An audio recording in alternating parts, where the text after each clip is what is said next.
Huh. Well, no game audio. I don't know why that is, but whatever. Fuck. Piss off.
Everyone,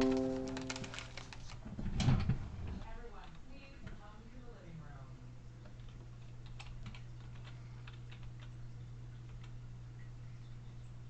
Come, guests.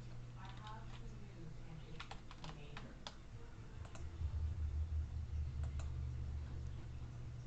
Tonight is another double eviction.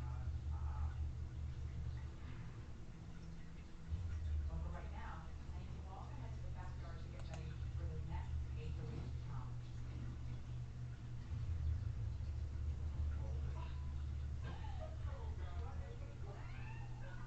Coming up, we'll find out who will be the new head of household, and we'll see who can put on the bluff. Our TV can't fake double evictions is back on Global right after this. When you play on a Minecraft server with absolutely no rules, you have to accept that anything you build is going to be destroyed by griefers given enough time. But just how much time does your build have? Well, if it lasts a few weeks, you built too close to spawn. If it lasts a year, that's pretty standard. If it lasts 2 years, that's really good. Once you go past 3 years, it becomes an accomplishment. It's incredibly rare for a base to last longer than that. Well, a base named the Monastery survived an unprecedented 8 years on the oldest Anarchy server in Minecraft. 8 years! Almost an entire decade. How? How did an active base manage to survive this long on an Anarchy server? When I first heard the news of this base getting griefed, I immediately thought it had to be fake. There was no way. After all the turmoil and conflict in the server's history, I thought the odds of an active base from that era still being around would be 0. When I looked at the member list, I recognized several names, including one of my longtime friends, Victor96. Even though Victor quit the server many years ago, I'm still in contact with him, so I asked if the base was real, and to my surprise, he said yes. It was 100% legitimate. To my knowledge, this is one of the longest lasting bases in 2B2T history. Today I'm going to tell you the bizarre story of the rise and fall of the Monastery. How did this base survive for so long under everyone's noses? Well, it all began 8 years ago. The year is 2012. Minecraft is starting to surge in popularity in the mainstream, and 2B2T is still an underground Anarchy server not known by the general public. A trio of players named Marcus, Asobel, and Fractal had just recovered from having their base destroyed a few months previously. Like the majority of the server at this time, they were vanilla players and didn't use hack clients. Marcus began searching for a new location to build a base and found a spot in some brand new chunks just over 100,000 blocks away from spawn, which in 2012 was considered a very long distance. They began building their main living quarters where they would sleep and store items. It didn't take long for the monastery to become established. Not long after the base began taking shape, one of the founders, Asobel, quit 2B2T due to boredom and never returned. Marcus and Fractal decided to bring in new players to replace their friend. The base expanded, and the new members contributed by building infrastructure, raiding other bases and bringing back the wealth, and improving the quality of life at the base. No dupes were ever used here, so many of the resources came from the base itself. Fractal was gifted in redstone and built various contraptions to help with automation, such as massive farms, and even programmed one of 2B2T's first active AFK bots, Demong25.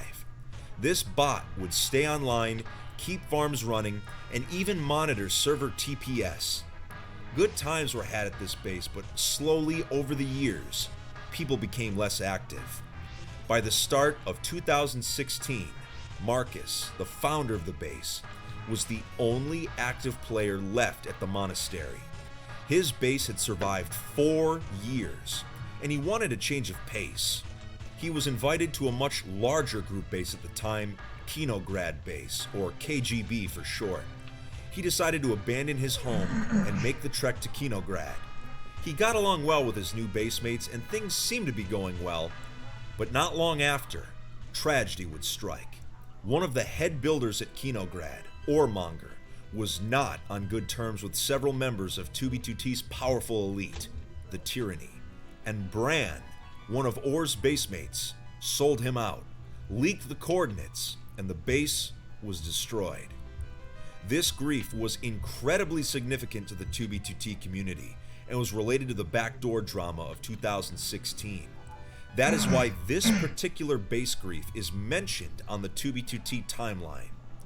With no place to go, Marcus offered the monastery as a place for the refugees to stay.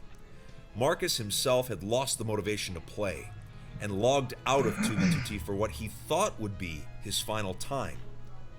The ex-KGB members that came to the base expanded upon it significantly in his absence by adding more buildings and even renaming the base.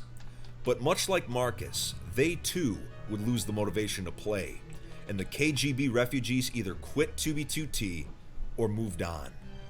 As of the summer of 2016, 4 years after its creation, the base was left completely abandoned. You would think that this would spell the end for this base, but this abandonment is what would actually save it from destruction, as one of the most unlikely people would stumble upon Tonight, I'll be eating a pork banh mi with extra jalapenos. Thanks, baby. it.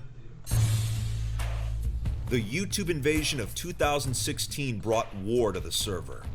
During the Russia War, thousands of new players were driven away from spawn in all directions by the spawn killers and Team Veteran sympathizers. This mass influx of new players began seeking refuge at any base they could find.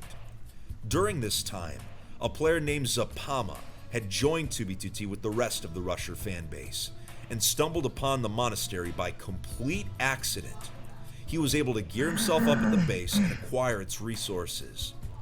After realizing that it had actually been abandoned, instead of raiding and destroying it, he made it his home and expanded upon it, making the base even greater than it was before. He expanded on old buildings by giving them a more oriental feel, got rid of old farms that weren't being used anymore. He helped modernize the base by building an advanced transit system that connected all parts of the base together. Zapama protected it, expanded upon it, and took care to preserve its history. While the base would get found a few times during this era, he made sure that anyone passing through would keep it a secret. The base would be under his protection alone for 2 years until 2018. After 2 years of inactivity and nearly 6 years since he founded the base, Marcus logged back in.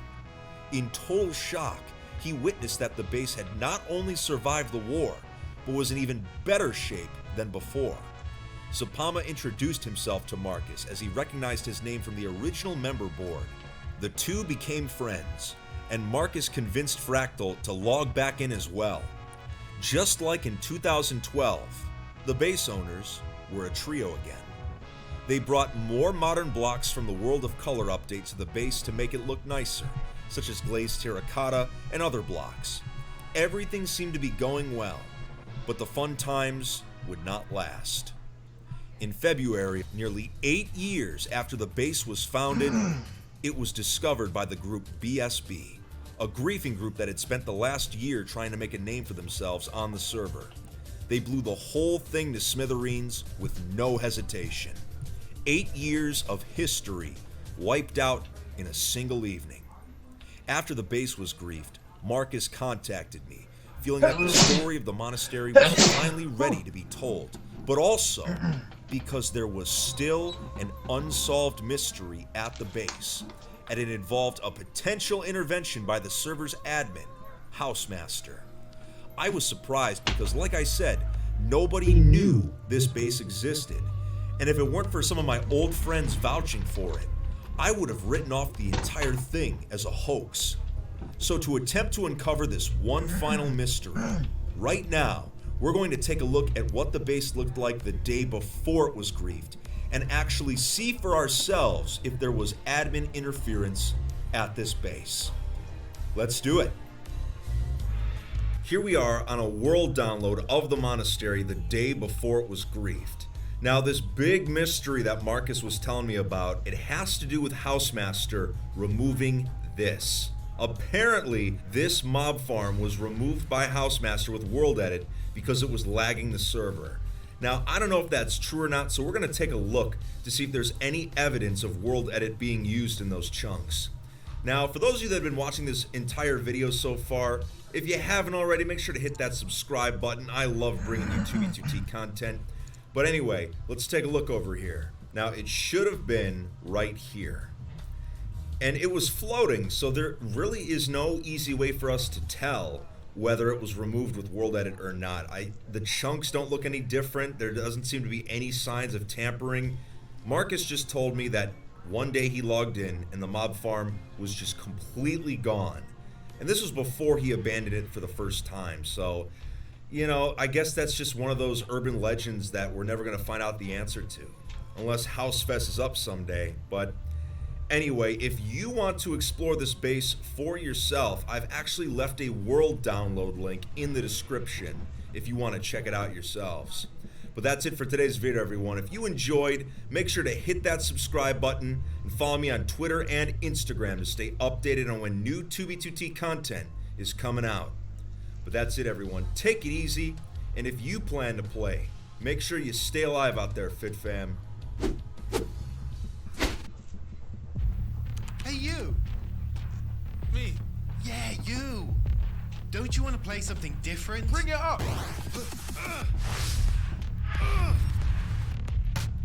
Try this?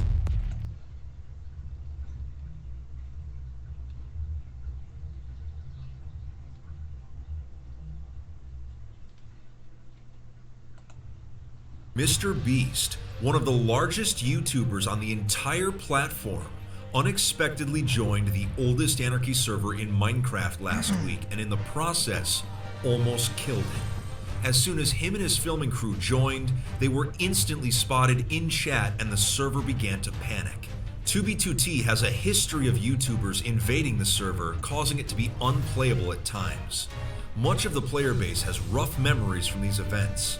On this 10-year-old Minecraft server with no rules, a YouTuber of Mr. Beast's size making a video has never happened before and would be catastrophic. Wait times to get into the server would be at all-time highs for weeks on end. Joining through regular queue would be impossible, and the influx of Mr. Beast fans would mean constant conflict at spawn. 2b2t as we know it would be unplayable, even for longtime players like me. As expected, when all of them showed up on the server at once, the player base started hunting them down and also tried to crash the server to stop them from filming. It was absolute chaos. And now, over a week later, the server is still in disarray, with players lagging the server, crashing it using exploits, and even the server's admin, Housemaster, being forced to intervene in the anarchy. So, what exactly happened? What did Mr. Beast do that caused all of this? Today we'll be covering the entire situation on 2b2t, discussing what happened, the negative response from the community, and why the server is still going crazy. If you don't normally watch my videos, you may be thinking, wow, some of these players seem to take Minecraft pretty seriously. You have no idea. To these people, their block game is everything. We have much to discuss. Before we get started today, it's always cool to see other smaller creators making content about 2b2t. If you've ever wanted to make videos but don't know where to start, Filmora 10 is right for you. Filmora makes it easy to create amazing looking videos with different kinds of special effects. Things like motion tracking, keyframing, and splicing footage are easier than ever in Filmora 10. Soon you'll be adding titles, elements, and other special effects like a pro. With all the options available to you, it'll make editing fun, easy, and more exciting than ever before. To get started, click the link in the description below. And thanks again to Filmora for sponsoring today's video. Will you give it a try? Now then, let's get started. So let me explain what happened with Mr. Beast in chronological order so that it's easy to understand. Last week Monday, Mr. Beast and his filming crew suddenly joined 2B2T without warning. Instead of doing what most YouTubers do, which is to join on alts to stay anonymous, they were all on their main accounts, so naturally they were spotted instantly. They spent their time trying to escape spawn, sending messages in public chat, and even signed a few Minecraft books for players that could get close. Shown here is 2B2T player Carson MC showing off his books written by Mr. Beast and others in the film crew, which could now be considered highly valuable. It didn't take long for players to start hunting them down, and others fired up lag machines in a bold attempt to crash the server. They knew that if Beast made a video, joining the server through the regular queue would be impossible. Little by little, the filming crew got disconnected, so after about 60 minutes, the majority of them were gone. It was around this time I was finally able to log in, after which I was contacted in-game by one of the people working for Mr. Beast. They told me to add them on Discord, so I did. While this was going on, the player base already started grouping up to prepare for an invasion. Since 2016, anytime a big YouTuber would invade the server, an incursion was created to help prepare for the worst. And just as before, the appearance of Mr. Beast caused players to come together for the 10th incursion, led by longtime player Joey Coconut. At the same time, the Infinity Incursion, a group that's been active on the server for some time now, also began rallying people. Both groups managed to organize in under an hour, which shows how dedicated these players actually are when they view something as a threat. They all started to gather at spawn to prepare for the next step of their plan. Meanwhile, on Discord, after adding Mr. Beast's production manager, I was told about what was actually happening. He stated that due to the disconnects, they would likely be trying to film again in the near future. At this point, I was actually invited to be in their video to participate or to act as some sort of bodyguard for Beast. Knowing the video was going to be made with or without me, I said I was open to the idea, but I wanted to know exactly what they had planned first, so that I could potentially warn the others and prepare them. I was given a rough outline of their plan and was asked for input. Without leaking anything, it was a cool idea, but I told them how tough it was going to be to pull off. I also gave them some additional advice on the nature of 2B2T. Mr. Beast and his crew were already seeing immense amounts of hate coming from the community, and were starting to realize how toxic of a place the server actually was. Not long after, I was informed that the video was most likely going to be cancelled. They were having second thoughts about the whole thing. I informed the incursion of the good news. It seemed that 2B2T had just dodged a bullet, but it wasn't out of the woods yet. Members of the film crew kept being spotted on the server over the next few days. Because it wasn't 100% certain that Beast was truly gone, the incursion wanted to make sure there'd be no chance of them coming back. The members also wanted to create a community project of some sort, as is tradition during incursions. So everyone came together for something that would unintentionally cause the server to go haywire and force Housemaster to intervene. The incursion... QuickCheck showed me the best Capital One card I could get approved for with 100% certainty, and it didn't impact my credit score. I wish I could be that certain about everything. Like whether my kid's gonna be famous. It's like I'm just trying to not be sick at all, but I can't help it. It's like I'm not sick. I just keep thinking that in my head, but then I just you are. Incursion started placing massive amounts of enchantment tables near Nether spawn just to make it harder for people to crystal PvP and make it easier to cut down new players. But in the process of placing all these tables, it was discovered that they have some strange properties that actually allow them to be weaponized. By placing a ton of enchantment tables together in the same area, players will notice their frame rates drop due to the books on top rendering. It can sometimes go low enough to crash players out of the game entirely. But not only did they drop frame rate, they also caused the server's TPS to drop, creating massive amounts of lag. The reason for why they do this is disputed, but the incursion began placing as many enchantment tables as possible near 0-0 in the Nether, which began lagging the server anytime they were loaded. From an incursion standpoint, the project was looking very successful. New players that got too close could often be kicked back into the queue. Members even figured out how to prevent themselves from crashing out by using a specific no render hack that stopped showing the There's my books sign that on I top left. of the tables. What is it? The A sign pile that of I them at left. 0, Somebody ended up said, having welcome to the 80,000 Kanata tables in it, Anuzi which and wreaked Zumi havoc Road. on the And I server's said, health. Arigato. When an entire chunk of them was Yeah. actually completed in the It means overworld, thank you in Japanese. Housemaster Doesn't sound like finally a noticed Japanese what was name. going on. If too many of these table chunks were created, the lag would make the server unplayable. So he began to physically remove every single one that the incursion had placed. So far, as of me making this video, he has done this at least twice. It's kind of funny in a way. The fear of Mr. Beast making a video and causing the server to become unplayable ended up with the player base making their own server unplayable out of fear just to make sure that Beast wouldn't return. I know, it's a lot of mental gymnastics, but that's basically the situation right now. It's a strange story and just displays how chaotic and toxic 2B2T truly is. But that's part of why I've always found it so fascinating. Since there's no Mr. Beast video actually coming out, 2B2T is safe for now. To stay updated and for more 2B2T content, make sure to hit that subscribe button and join the Fit Fam. Also make sure to follow me on my socials. But that's it for today, everyone. Take it easy, and we dodged a bullet. VoiceMod is the #1 real-time voice changer for gamers and content creators. Have fun with your voice. The soundboard gives you easy access to the right sound effect at the right time. Fine-tune your own filters with VoiceLab. Download now.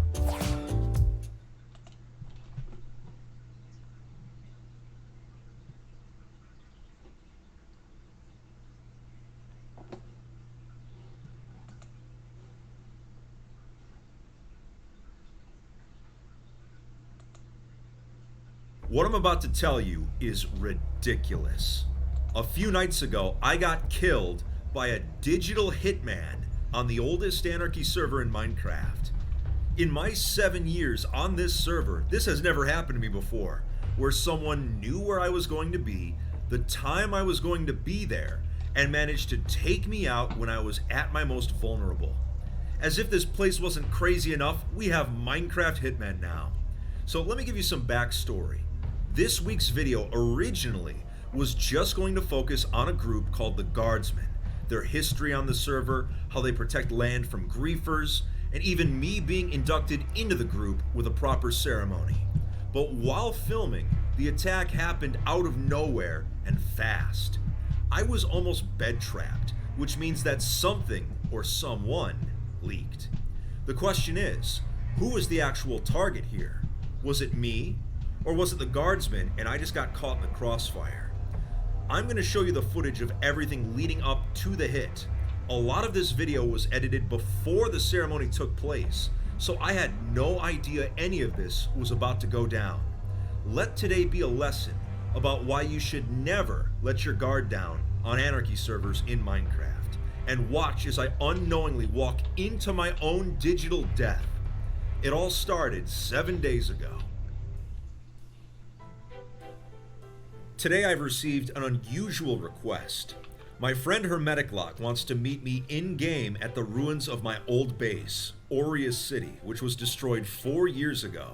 I asked, why Aureus? I mean, the place looks as bad as Spawn at this point. He told me that he wanted to hold a ceremony there to induct me into his new group, the Guardsmen. He described his new movement as players that came together and dedicated themselves to a single plot of land, building there, and then defending it from griefers for as long as possible. Once the land looked as destroyed as Spawn, they would move on to somewhere else. It's an open group meant to bring out the honorable side of players, and Herm told me that most of the members would be in attendance at this ceremony. So I'm on my way to the ruins of Aureus City to accept the invitation to this new group and take part in the ceremony. I have no idea what to expect. Now this is a cool thing to find on the way. This is a duping bridge, so if you don't know how it works, on 2B2T, players used to send donkeys down bridges at high speeds into portals to dupe items. Oh man, a dead body.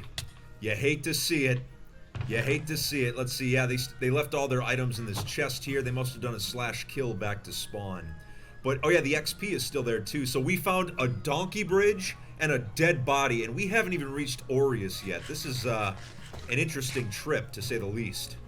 Looks like we've got a small base here on the way. You know, it's always fascinating to me. Every time I've come back to Aureus, I've noticed that there are smaller bases set up like 2,000 to 3,000 blocks away. Almost like the city became a pilgrimage site or something. It's very weird. I can't really tell if it's been griefed or it's just incomplete, but regardless, why would you build so close to Aureus? So after the ceremony, I guess we're all heading back to their main base, the homeland, which is the land they've been protecting for the past month. The homeland is where the rest of these induction ceremonies have taken place, so I still think it's a bit weird that mine is at Aureus, but maybe I'm just being paranoid. Griefers have been coming by almost every day to grief, so I'm curious to see what kind of shape it's in when we actually get there later on. We're almost at our destination, so I'm going to find a safe place to land, and then I'm putting on my chest plate and taking off my elytra because I like to be cautious in case I'm walking into a trap of some kind. I mean, when you're as hunted on the server as I am, you can't be too careful. I've arrived at the ruins of Aureus, and the first thing I've noticed is that someone is actually building here. So I wonder if this is what Herm had planned. This is interesting, but there was never a building like that at the original Aureus. But now that I think about it, where are all the lava casts? There used to be tons of them here back in December. They must have cleared them out. Oh my god. Is that... There's Yarn. They rebuilt my original neighborhood at Aureus City. Look at this. It's literally a block-for-block recreation of my original neighborhood. This is insane. They even rebuilt my original house here. Look at this. Man, the interior's the same and everything. They must have taken, you know, a schematic or something because this is spot on. I mean, other than this water here, but I'm guessing that has to do with the ceremony. I've always loved sci-fi and the idea of being right on the edge of discovery and frontiers of space. And doing exploration in EVE allows me to do all of that. The festivities don't start for a few more hours, so I'm gonna get about 500 blocks away and I'm gonna make a bed, put it in a cave, probably throw an e-chest down just to be safe. It's time for the ceremony, so let's see how many people showed up. Oh my, that is a lot of people. Wow, well, I guess we better get down there and say hello to everyone before the festivities really get started. So let's do a little swan dive. I'm absolutely floored still. I never thought I would see Aureus City rebuilt in any capacity and all the lava casts removed. I know this is not going to last long at all. I mean, even when the video comes out, this place is doomed. But just to see it like this one more time is crazy. We're supposed to do a group photo down by the water's edge. Oh, hold up. Oh my god, they rebuilt the glass spiral too? No wonder they wanted a photo op over here. Look at that. They outdid themselves. There we go. And with the moon in the background too, next to the spiral, this is a killer shot, man. I should be a photographer. Almost time for the ceremony, but I've been told to look in this chest here. Special gift for... Oh my god, are you kidding me? Well, I can't say I'm surprised, but this is actually a pretty cool gift. That's very wholesome. I've been told to remove all of my items before I hop in call with the guardsmen, and normally that's a horrible idea on 2B2T, but I'm in good company right now. Aureus seems pretty protected at the moment. I should be alright. But anyway, this meeting's about to get started. It's gonna take place in my old house. This is gonna feel really weird. Come in.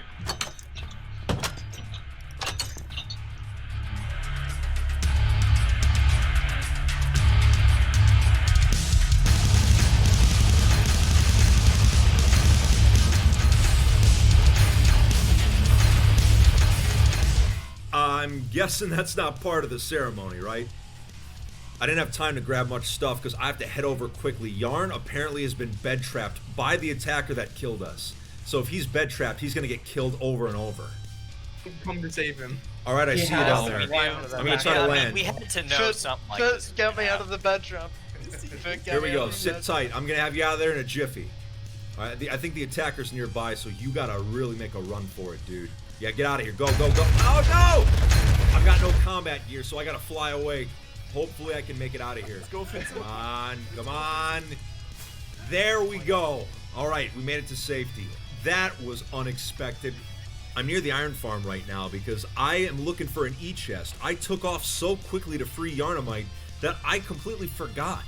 But anyway, most of the guardsmen have either been killed and sent back to spawn, or they've been sent back to their main base, which is the homeland. So as soon as we find an E-chest, we're going to head to the homeland ourselves and we can figure out what actually happened here. There we go. That's what I'm looking for. Let that be a lesson, kids. On 2B, never let your guard down. I let it down just this once, and I got deleted. All right, let's cruise. I've arrived at the homeland finally, and just about an hour ago, a battle went down here with the guardsmen being attacked. I'm guessing the griefers being here is related to us getting killed at Aureus, but they've retreated for now, so I thought I'd check things out before things heat up again. The hitman that actually killed us contacted me and told me that it was nothing personal. He just had beef with the guardsmen. So when I asked him why, he said that it was revenge for what the guardsmen did to the spawn masons. Of course, as soon as I join a group for fun, I get dragged into all of this. I was killed in the crossfire of 2B2T politics. The homeland has definitely seen some better days. It's looking wrecked. There's still withers hanging around and plenty of lava casts. I can see the remnants of the altars where the other members were inducted. In fact, I think they actually inducted Pop Bob here as a joke. Never thought I'd be in the same group as Pop Bob, but here we are. Someone actually built a giant nomad hut. That's hilarious. It's taken some damage though, but I don't think the guardsmen are planning on moving yet, and the coordinates are public, so if you want to stop by, feel free. But now that I'm a member of this group, I'm curious to see what other ideas Herm has in store, though if I had to guess, I'd say it'd be another 2B2T social experiment. But if you enjoyed today's video, make sure to leave a like and hit that subscribe button. Also make sure to follow me on Twitter and Instagram to stay updated on when new content is coming out. That's it for today, everyone. Take it easy, and if you plan to play, just make sure to stay alive out there.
When you've been doing it this long, you get in a bit of a groove, a flow, a certain way.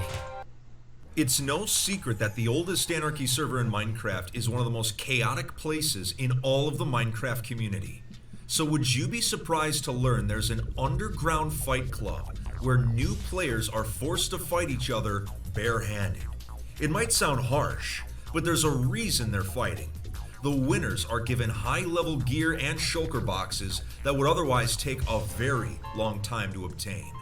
New players have a chance at becoming established, while the experienced ones get free entertainment.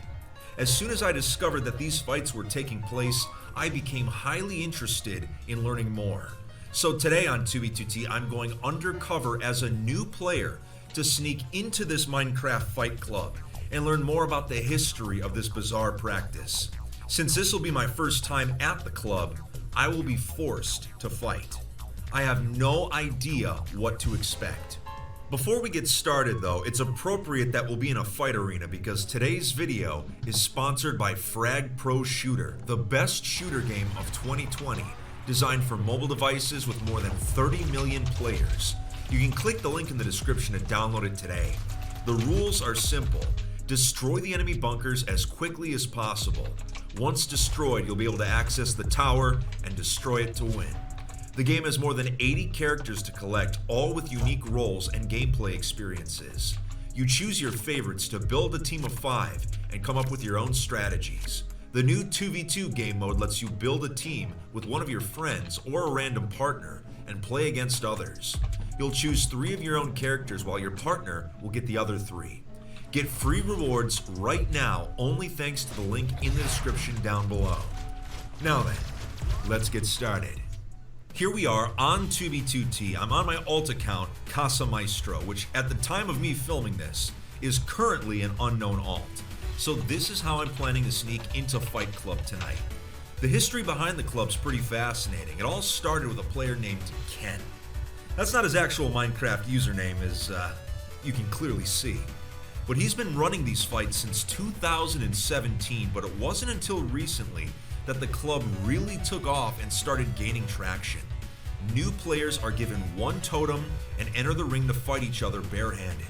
The first person to pop their totem loses, and the winner is given a shulker box of high-level gear. So it's a great way to obtain endgame items as a new player, but the hard part is actually finding the fight club. It's in a new location around spawn every single week, and almost always ends up getting griefed when the coordinates go public. So I have a feeling the same thing is going to happen tonight. I got into contact with Ken after I actually found some Fight Club map arts during one of my Sunday morning live streams. He will be the only person there tonight that will know my true identity. This portal right here is the closest one to the coordinates I was given, so hopefully it puts us within walking distance of the Fight Club. Gotta love that little jingle. I think I've heard it like 30 times now on 2B2T accounts. That's pretty funny. Alright, it should be this way. Check that out. All that grass has been bone mealed. That is not natural, so this has to be the place. Alright, let me just get my boat here. Now let's check out how crazy this Fight Club arena is. I wonder if it's... Oh, they went fancy on this one. Look at all those diamond blocks, man. That's insane. And all the beacons coming out. Wow. Of all the fight clubs that have been held publicly, this one is definitely going to be the fanciest one. I mean, look at it. It's a full-on sporting event at this point. This is not an underground fight club. Look at that. Oh, that looks sick. So now that we've located the actual arena, it's time for us to actually set a bed nearby in case something goes wrong during this fight club tonight. Like if we accidentally get killed, it'll be nice to have a respawn point close by so we can just walk back. Let's see, anything... Oh, no wool. Oh, perfect, a bed. And there's some gapples in here, so I'm just going to take those. I slept in a bed, and I've configured my hack client to excel at unarmed combat. I really think we're going to knock some people out tonight. They won't see it coming. Oh, would you look at that? My old pal Sal is the first guest to arrive. He doesn't know that this is me right now. I should probably message him in a little bit to let him know. Yeah, how you doing, man? Yeah, we haven't seen each other on 2B in a while. The coordinates have gone public, so people are going to start showing up really soon. That ocelot looking guy is Jay Feather. He's the one that actually built this entire arena in like a matter of days, so it's pretty crazy that this whole thing came together so quickly. There's Ken, quote unquote. So now that the founder is here, the fights are actually going to begin. As people arrive, we'll see how many fights we can get through before the griefers eventually show up. It's time for my first wait, I'm fighting Sal first? Oh boy. Your protected purchases. Your secured shopping cart. Your debit, your way. See Visa debit on your TD Access card? It means you're protected from fraudulent purchases online thanks to Visa Zero liability.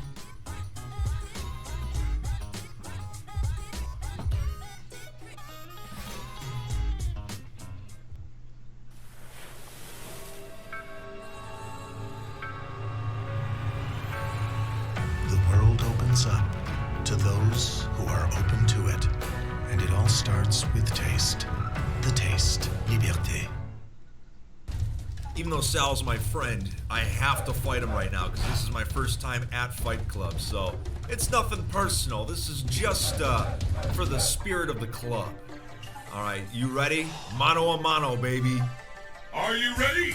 All right, kill aura, engage. Now, critical hacks no longer work on 2B, so I'm gonna have to start manually jumping. Oh, there we go, to land all those crits, because whoever lands the most crits wins. And my kill aura is making me automatically face my opponent, so this is looking really good right now for us. Really good. There we go. We only lost 3 hearts. GG, Sal, GG. Man, we killed it that first round. I really think my hack client setup right now is truly ideal for unarmed combat. I think it's going to carry us through all these fights tonight, which there's still a lot more. I have 2 more fights to go tonight. Coordinates have been public now for about 15 minutes, and more people keep arriving every single minute. So we're definitely going to get some good fights in. I'm actually pretty surprised at how organized this thing has actually been. You know, for being a fight club, which is supposed to be chaotic, it's well run. All right, it's time for my second fight tonight out of 3. My opponent, it's actually kind of funny. My opponent is Carrie Kitty, who has provided a lot of B-roll footage for some of my 2B2T videos in the past, but they don't know it's me. Kitty's been to a lot of the fight clubs so far, so this is going to be a very tough opponent. Let's do this. You ready? And the battle continues.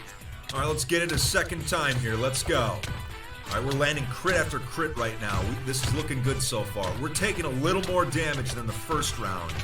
Kitty's definitely a tougher opponent, but I still think we got this in the bag. My hack client is superior right now. Come on, almost. Clown down, baby. Clown down. That's what I'm talking about. Well, GG. Let me just bow to the audience a little bit. This is show business after all. But for real, one more victory and we become Fight Club champion. You know, of the things I thought I would be doing in 2020, being in a Minecraft Fight Club was not one of them. There we go. Since I am winning fights, I am getting kits here. Whoa, what? Uh-oh. No, I knew I heard an end crystal. Not the griefers have showed up. No, don't kill Kitty. Oh, they got Kitty. All right, let's get out of here. Go. There's an E-chest outside. If I can get my Elytra on, I should be able to get out of here. All right, come on. It's just like the cops showing up at a college party. All right, come on. Get airborne. Just like at Aureus. There we go. All right, we're away. We're to safety. Let me actually turn on some of my hacks now so we can see what's going on right now. Wait, hold on. Where's Sal? Did Sal get out? They're attacking Sal. Oh, no. Come on, get out of there, Sal. You got this. He just needs to get his Elytra wings open. Come on. They got him. I can't believe it. They got Sal. Oh, he almost got away. Chat's freaking out right now. I'm looking at the time right now. This week's Fight Club lasted only 35 minutes. That's it. You know, I was hoping it would last at least an hour, but hey, anything can happen on the oldest Anarchy server.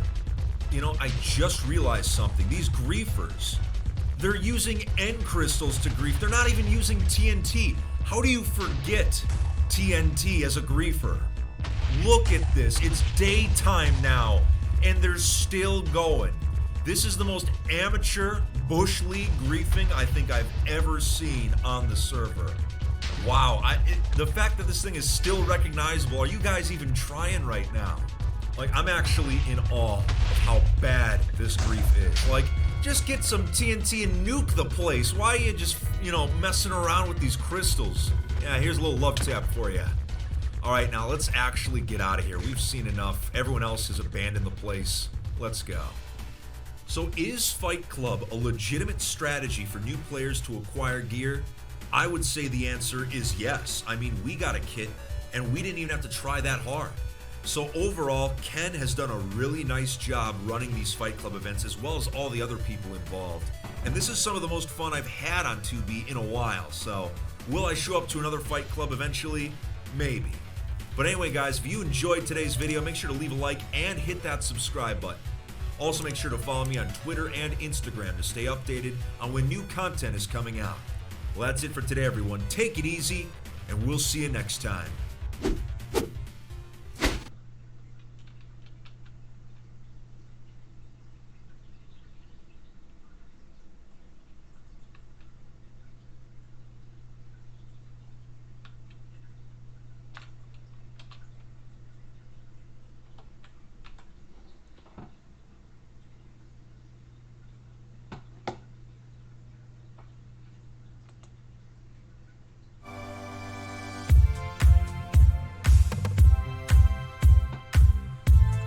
TubiTuT history is about to be made. An accomplishment that has never been done before, trapping more than 50 players in the same place at the same time. If pulled off successfully, it's going to be the largest player gathering in the server's history. You have to remember that on the oldest Anarchy server in Minecraft, the majority of players online at any given time are usually scattered hundreds of thousands of blocks apart, sometimes millions. So for this many people to come together in one place is going to be insanity. Now, you're probably wondering, how are we going to get that many people together without having them try and kill each other? Well, the answer is they won't be able to kill each other, because they'll be trapped in the Obsidian Labyrinth, an inescapable maze that will keep players together long enough for the record to be set. This is potentially one of the most elaborate death traps ever set up in the server's history. From the outside, it might seem like a simple obsidian box covered in water, but once you go inside, you start to realize how many hours of work actually went into this. Today, we're going to be discussing what this thing actually is, how it was made, how we're going to lure 50 people here all at once, and hopefully, you'll get to see the record be set and chaos unfold. I've never made a TubiTuT video like this before, so let's get started. Here's the plan. Several groups will have to work together in order to get enough unsuspecting players into the maze. The Guardsmen, the Infinity Incursion, and the Fight Club will all be playing a crucial role in this. The Guardsmen were responsible for the labyrinth itself, with TubiTuT player Orsind being the mastermind behind it. It took 7 weeks to build from start to finish, and it's the result of multiple players working together in less than ideal conditions. Orsind wanted to make a sprawling puzzle that would be almost impossible to escape and cause frustration to even experienced players. The labyrinth is a giant obsidian maze that has no exits. How it works is players will enter it via portal from the Nether. Once trapped inside, they will have to try and find their way out, except as I mentioned, there is no way out, so they'll be stuck navigating the maze. To make sure the obsidian is not mined, 5 Elder Guardians will be brought in from local ocean monuments to give everyone mining fatigue, preventing them from breaking the obsidian blocks. While a bucket of milk can easily get rid of mining fatigue, this item is rarely carried by TubiTuT players, so it should be a while before any of them are able to escape. Chorus Fruit will not work, as they will only teleport you to a different hallway inside the maze. You can't get out of it. Plus, using too many Chorus Fruit in a row on the server will get you disconnected. On top of the labyrinth, a giant water cube will surround it to prevent griefing from the outside. With no exits, small hallways, Elder Guardians, and a water cube, players should be trapped long enough for the record to be set. Many of us will be watching this take place from the outside, so in order to deal with the mining fatigue from the Guardians, Orsind, Gomer, and a few others have airlifted a cow 6,000 blocks and brought it to the labyrinth using flying machines. So that's how the labyrinth works. Now, the issue is, how do we get enough people out here at once? This is where Fight Club and the Infinity Incursion come into play. How it's going to work is Ken, the leader of Fight Club, is going to post coordinates to the Nether portal on a Friday night. Fight Club is one of the biggest social events on the server these days, so that will ensure we have plenty of people coming to the event. They think this will be the location of Fight Club, so once they pass through the portal, they'll be stuck. The Infinity Incursion is sending guards to ensure that anyone that tries to disrupt the event is killed or at least stalled, as well as convince even more people to come to the maze. The Fight Club and the Infinity Incursion actually hold the current record of most people in a single place on the server, but that was at spawn, and the Labyrinth is located in the Guardsman homeland, which is a few thousand blocks away in the Nether. All of these groups will have to come together perfectly in order for this to work. Hopefully, they'll be trapped long enough for the record to be set. We need to surpass 50 people in order to take the record. I think it's doable, but the maze itself is actually quite complex. It'll definitely keep people occupied. Anyway, I'm here at the Labyrinth 24 hours before the event is set to take place. For me to be here on my main account would be suicide. It could potentially ruin the event. So I'll be quietly filming everything on an alt account. The Guardsmen have worked incredibly hard building this. Hopefully everything goes smoothly and there aren't any hiccups. I really hope there are no hiccups. Colors can be sketched, dye-dyed, or even stretched.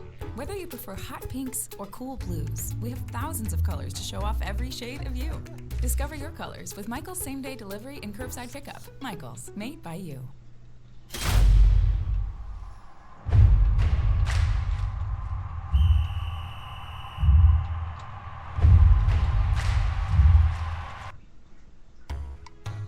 6 hours left, and we've got a little bit of a problem right now. Last night, some idiot came by and killed the Elder Guardians for no reason, so now they're hard at work transporting more Guardians to the maze in time.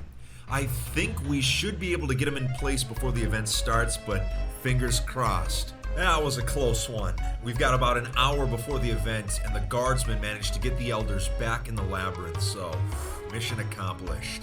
But I'm going to go get set up in the Nether to await everyone's arrival. I think Ken is going to be releasing the coordinates in about 45 minutes, so we'll see how this goes tonight. A few people are here at the portal in the Nether so far, but I'm going to wait till more people arrive before I enter the Labyrinth, because once we go in, it's going to be pretty crazy. There we go. A ton of people have arrived now, so I think it's pretty safe for us to actually get in there ourselves. This is it, the moment of truth. Are we gonna break the record tonight? Let's see. And that is a lot of tracers. All right. This is looking promising so far. Okay, let's actually get out of the maze first, and then we can assess what's going on. So far, no one's trying to kill each other yet, so this is a very promising sign. I'm on the very bottom layer of the Labyrinth right now. I'm just waiting for people to get away from me. Then I'm gonna chug my milk, and then hopefully dig down through the obsidian and get out. Give it the old college chug. There we go. All right, dig. And there we go. Perfect. Let's plug it up. Excellent, we've escaped. Now let's get to the top of the cube and see what's going on. This mining fatigue is working a lot better than I thought it would. I mean, all these players are still trapped inside. They're trying to dig, but as you can see, nothing's happening. I'm keeping track of how many names I come across. I think we're gonna break the record tonight. It's looking real promising. All 5 of the Elder Guardians are still safe, as long as they're still alive. That's what's gonna keep this event going. So far, I've counted 39 people at the event, and more keep coming every minute, so this is very, very promising. You know, despite this thing being a massive death trap, I'm actually shocked at how peacefully everyone's trying to navigate the maze, at least for now. And that didn't last long. Looks like Universius is in some trouble right now. Let's see if he can escape. Oh, he's got coarse fruit. Is this gonna work? Oh, look at that clean getaway. You'll love to see it. I've took a head count 46. We need 4 more people and we've got it. And at the rate they're coming in, we should have it in a few minutes. But I just hope they can all stay alive long enough. Those stragglers better hurry up because they're dropping the withers now. Oh yeah, they've only got about, I'd say 2 minutes before everyone starts getting out. Oh man, 52 players I've counted here. I mean, they're spread across this entire thing. I can't even get them all in render distance. So now the question is, how long are the Elder Guardians going to survive for? Even the mastermind of the labyrinth is getting some PvP action in. That's pretty awesome. All 4 of the Outer Guardians have been killed, which means only the one in the middle remains. And according to my watch, it's been 32 minutes, which means that last one is living on borrowed time right now. We'll see how it fares. A bunch of players have escaped topside, so it's only going to go downhill from here. Oh, and look at that. The chaos has already started. People trying to kill each other. Well, we did what we could.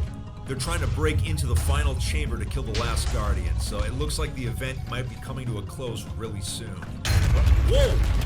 Oh, they tried to kill me as I was filming down there. Even on an alt account, I'm not safe. Could you imagine if I was on my main account right now? I would be dead by now. Now that the final Guardian's been killed, it lasted 41 minutes, and we got 52 people here at the same time. A brand new record. There was 4 deaths and 1 suicide. So this labyrinth did the job of keeping everyone alive long enough for the record to be set. Wow, this was absolute chaos here, and I loved every minute of it. And if you loved every minute of it, make sure to leave a like and hit that subscribe button. Also, make sure to follow me on Twitter and Instagram to stay updated on when new content's coming out. But that's it for today, everyone. Take it easy, and if you plan to play, stay alive out there.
This is how fast YouTube is with Brave.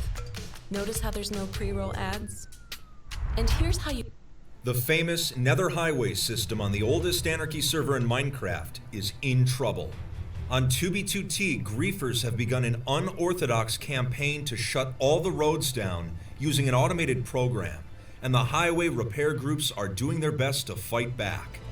Both groups are on the verge of a full-scale conflict.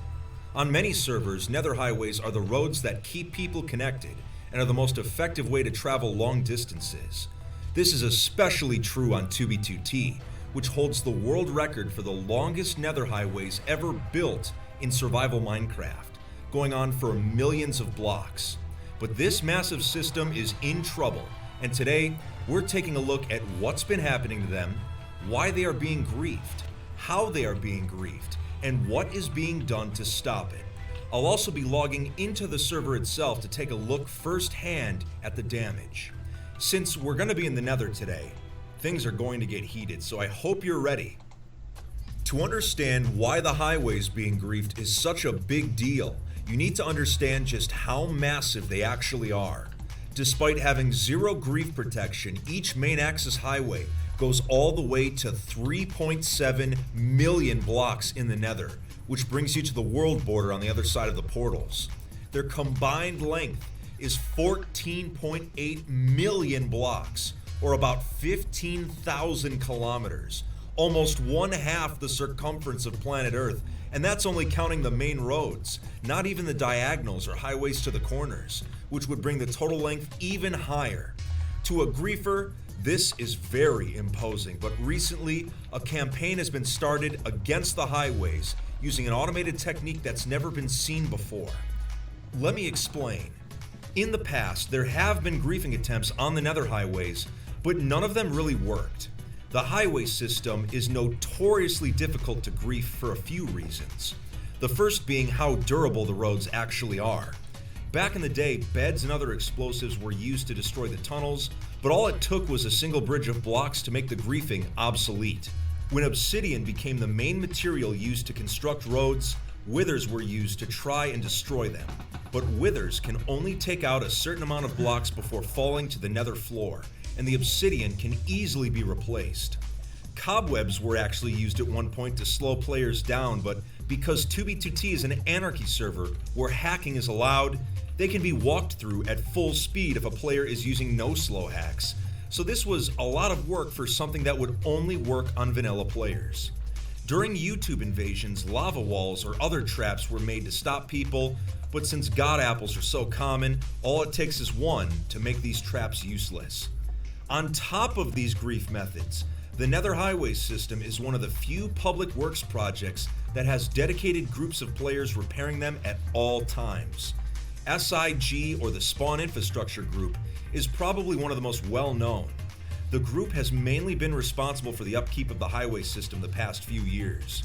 2B2T's Nether Highway system is a tough nut to crack, but this is where today's video truly begins. Enter a griefer named MC Ren, who had a brand new approach to griefing the highways.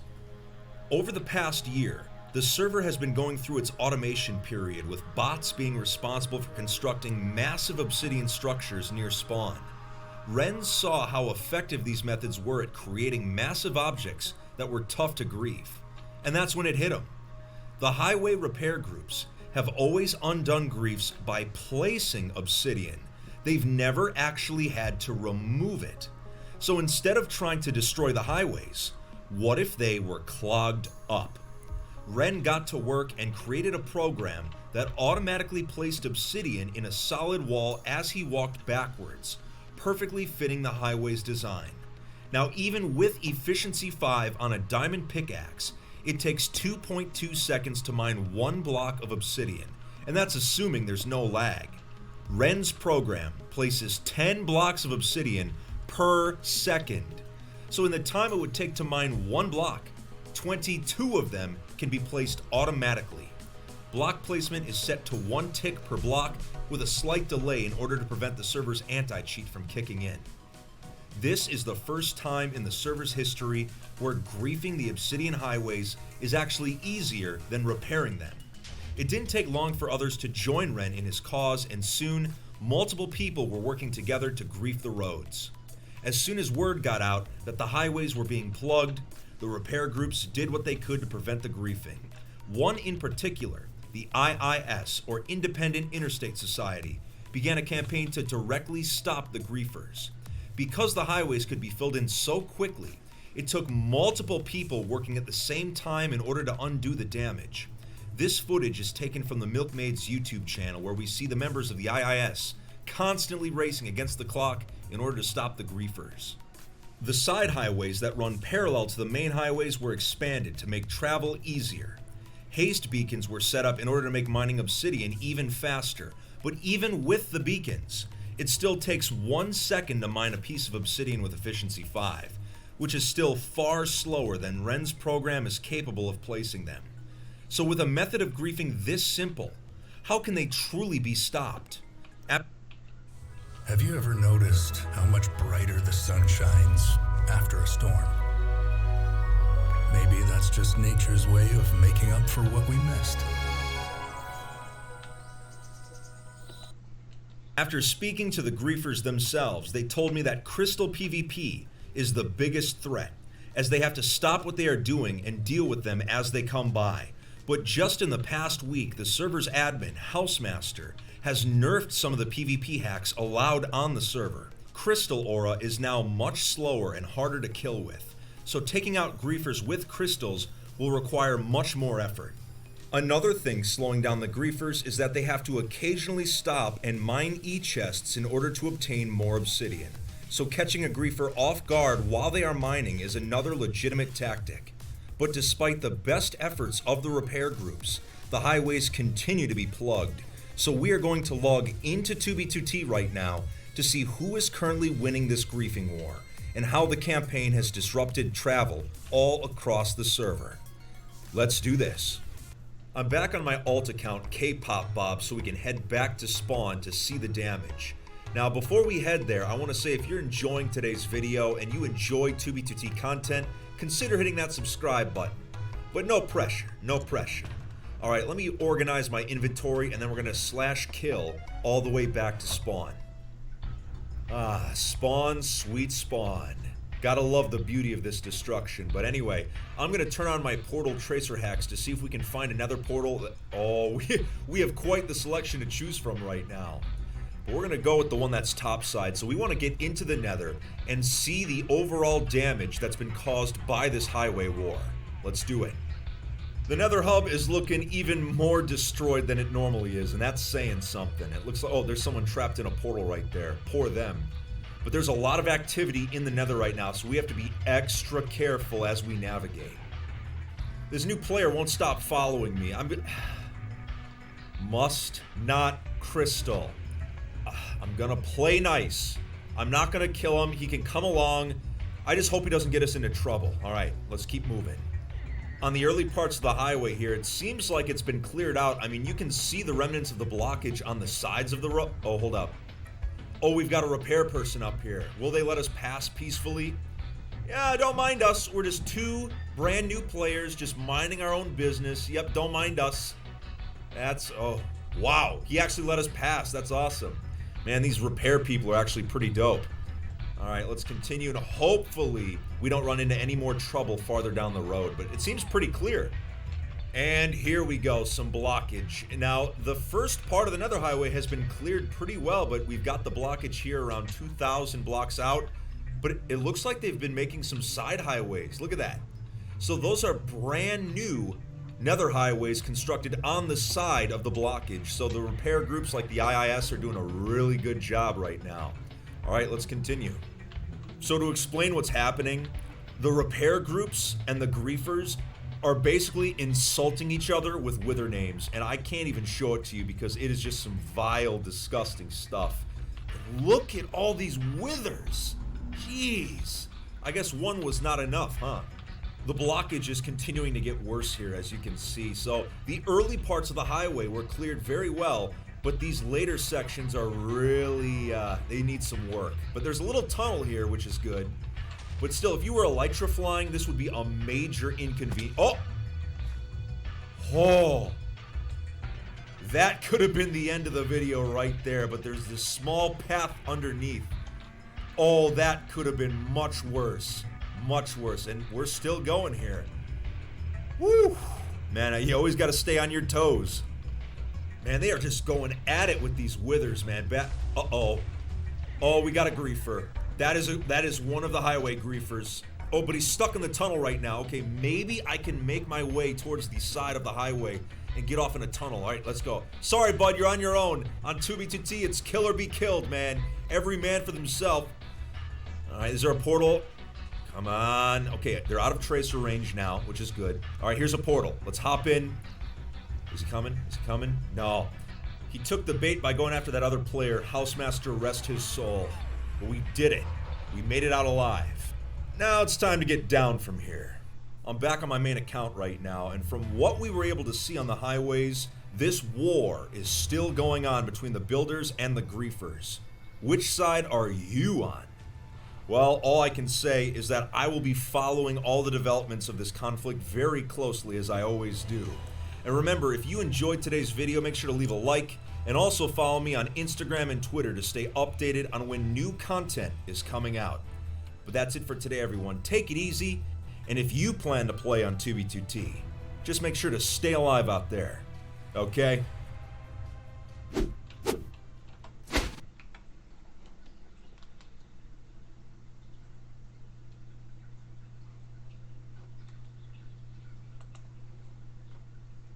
At Scotiabank, we know that when everything you need is in one place, you can do more, live. The Minecraft highway you're looking at right now has been used by travelers for almost 10 years. On the oldest Anarchy server in Minecraft, out of all 4 of the overworld highways, the Eastern Road is the most traveled. Due to its popularity, it has seen a level of destruction that the other highways haven't. The road is littered with ghost towns, destroyed settlements, massive lava casts, and other strange oddities. But how far does the road actually go? The Western Highway, which is the least traveled, stops at around 80,000 blocks overworld. I'm guessing this one goes a lot farther. So it's time for us to find out. Today we'll be traveling the entire Eastern Highway to take in the sights, uncover its secrets, and see where it actually ends. What will we find at the end of the road? Well, there's only one way to find out. Let's do it. Here we are at the very beginning of the Eastern Highway. We're at spawn right next to the massive water cube. Now, the reason this highway is the most traveled is that historically, new players would use it to walk to the Valley of Wheat, which usually gave them enough food to survive the rest of their journey. When the valley was eventually griefed in 2016, the destruction continued along the Eastern Highway.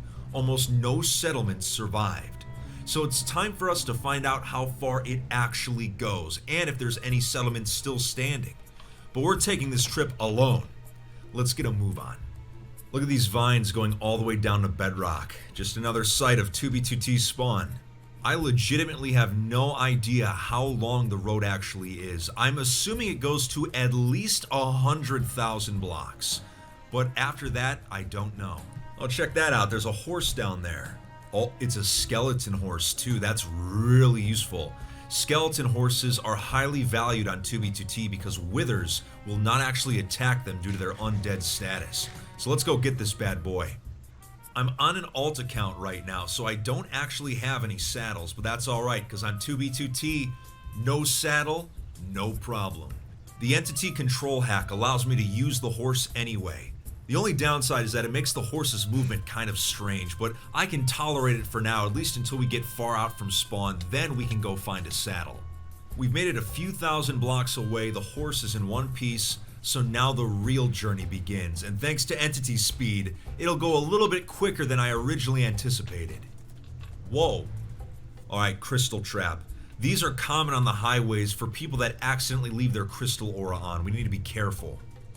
This highway checkpoint has definitely seen better days. It's covered in lava cast, but this is just a taste of the destruction we're going to see all along this highway.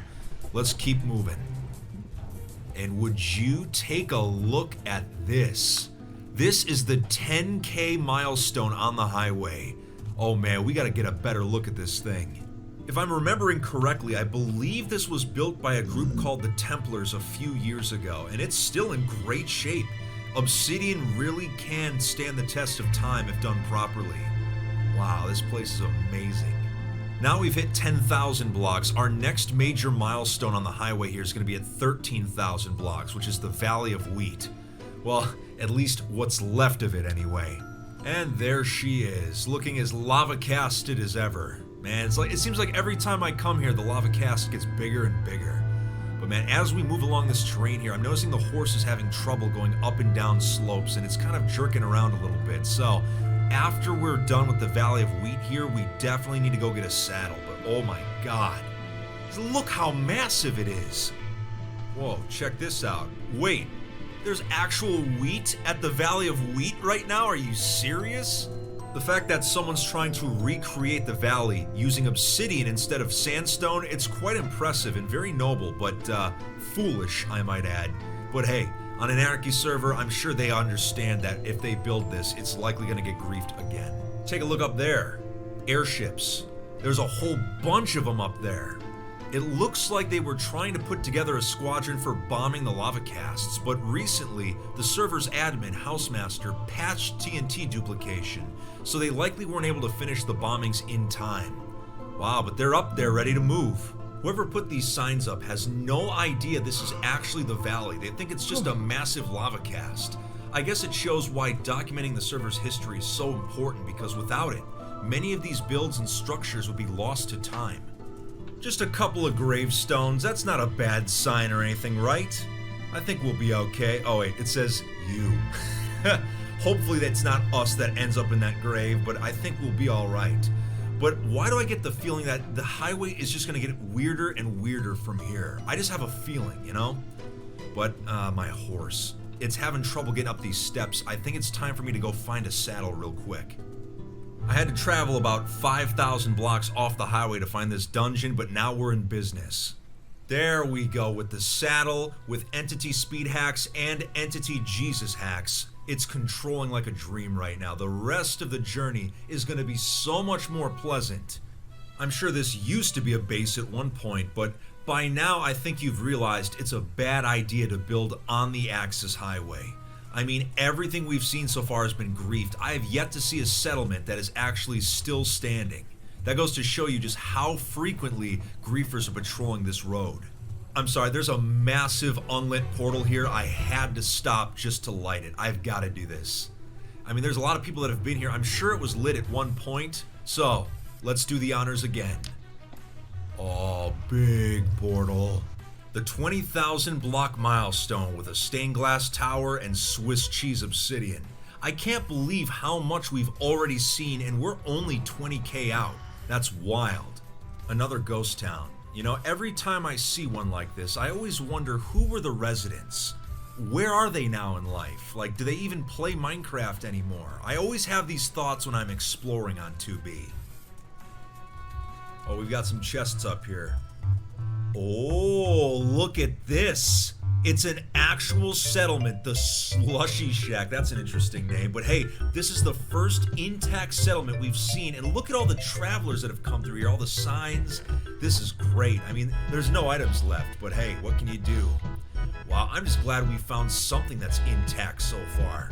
Now, we should probably leave an item since it says take an item and there's nothing left. We'll give them some iron ingots, probably some zombie flesh just as a little bit of food. Do I want to give a totem? Nah, they should be fine without it. Yeah, I changed my mind. Let's give them a totem. You know what? Let's share the wealth, right? Let's give them one. So good luck to whoever finds that, but wow, this is pretty awesome. I've been noticing all the signs are dated 2020, which means someone went up and down the highways destroying all the previous signs. But hey, even with a lack of signs, new ones seem to pop up instantly. You know, that's human nature, I guess, is just to mark that you've been here. I have no idea what this could have been at one point, but I mean, that's kind of the fun part of these journeys, is as we pass these griefs, we can try and figure out what they used to be at one point. I mean, was this a fortress, a farm? Who knows? There's a pathway leading over here. Oh, crafting tape. Oh, you know what? Look, it's the Valley of Crafting Tables. For those of you that remember, a few months ago, I covered that there was a crafting table cult on 2B2T, and this is the valley that they built, but it has gotten significantly destroyed since then. Holy cow. I completely forgot this was on the Eastern Highway. Well, hey, I guess that once again shows you that everything on this highway gets griefed. I hope you're enjoying the journey so far. We've been seeing some cool stuff, but if you are, have you considered subscribing to the channel? Most of my viewers aren't actually subbed, but hey, no pressure. We have a long ways to go yet. Now that is a big log.